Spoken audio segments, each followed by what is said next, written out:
As Afro-descended people, it's important that we revisit historical narratives concerning the African continent. Once we identify these outdated themes, we can compare them to perspectives from genuine scholarship. Africa has been called many things: the Dark Continent, backward, primitive, underdeveloped, and so on. I find it interesting that despite these claims, some Europeans upon entering the continent decided to embrace African ways of life.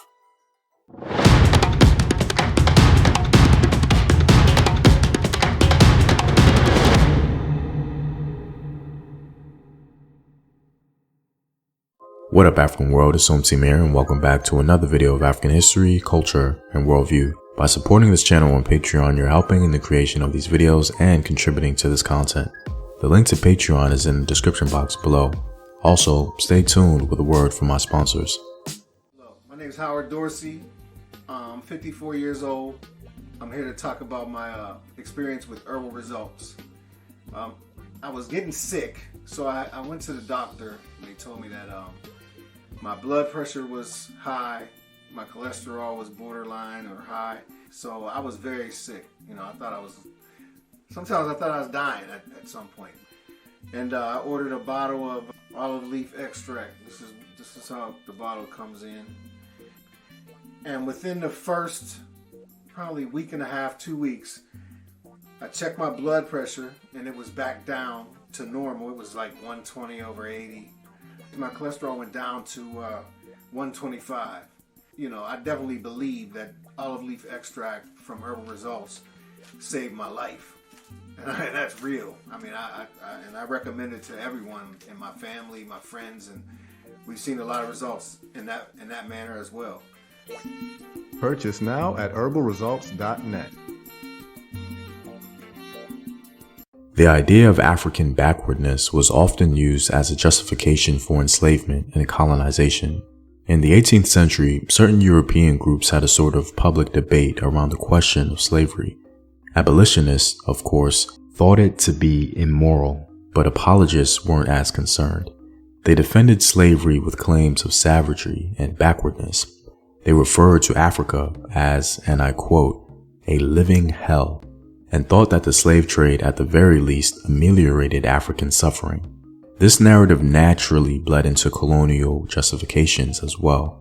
Most Europeans imagined that they ushered in civilization into the forest zones of Africa.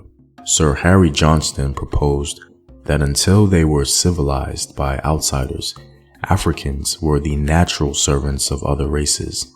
If Africans were naturally servants, as Johnston argued, or immature and underdeveloped children, as other propagandists for colonial empire wrote, then colonialism was justified. Europeans, upon tangible interaction with the continent, were often met with the reality of African civilization.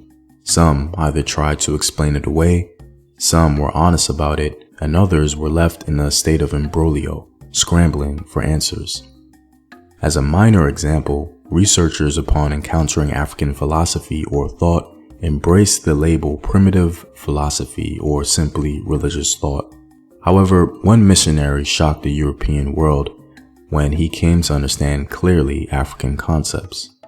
Placide Tempels referred to the philosophy he encountered as Bantu philosophy. Here's what he had to say. The discovery of Bantu philosophy is a disturbing event for all those who are concerned with African education. We have had the idea that we stood before them like adults before the newly born.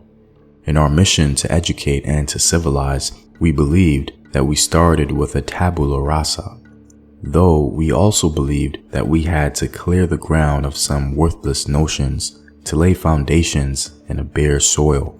We were quite sure that we should give short shrift to stupid customs, vain beliefs, as being quite ridiculous and devoid of all sound sense. We thought we had children, great children, to educate, and that seemed easy enough. Then all at once we discovered that we were concerned with a sample of humanity, adult, aware of its own brand of wisdom and molded by its own philosophy of life. That is why we feel the soil slipping under our feet. that we are losing track of things and why we are asking ourselves what to do now to lead our colored people. According to scholar Mutombo Senga, Temples underwent a deep conversion, leading him to acknowledge African moral values and the conception of God. His exposure and understanding of Central African philosophy undoubtedly countervailed popular narratives of the time. This trend also began to occur with ideas about African architecture. However, instead of mere acknowledgement of African intellect, Europeans began to adopt African techniques altogether. African architecture was perfectly suited to meet the needs of African people and their environment. Earthen construction, though viewed as inferior or primitive, was innovative and functioned well in the climate. It also accommodated the needs of sedentary peoples or those who moved frequently. In spite of their stereotypical views regarding some forms of African architecture, early European and colonial settlements ironically began to adopt African techniques.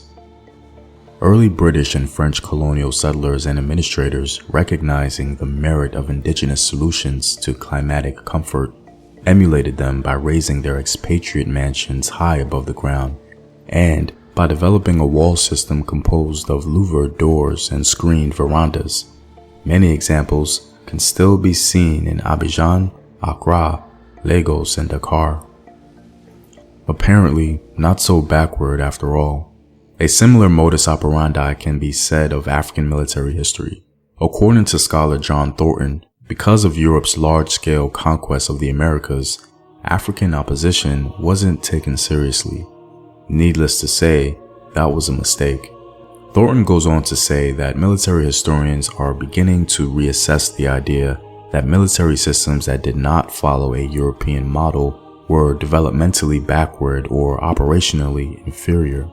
Interestingly enough, Europeans and Africans in Central Africa acknowledged the merit of both military systems and began to combine arms and strategies. As a result of this recognition, a new art of war developed that combined European and African arms and strategies. It was gradually adopted by both sides in the confrontation, which had its high point during the long wars between the Portuguese and Queen Nzinga and her successors over control of the highlands region that made up Ndongo Heartland, and more or less ended in a stalemate in the early 1680s. This perspective is a clear violation of popular narratives of European military history in Africa. The adoption of African techniques in Central Africa is a curious thing when we consider the backwardness claims and its obstinate promotion. Either some Europeans became backward themselves, or Africans aren't backward at all, and there are cultural, environmental, or religious reasons behind their method of living. Now, these may not be the only two options, but I think it's something to strongly consider. Well, I'm all out, guys. If you like these videos and want to help in its continued production, consider supporting the home team on patreon.com. The link is in the description box below. Know thyself. Remember your ancestors. Peace.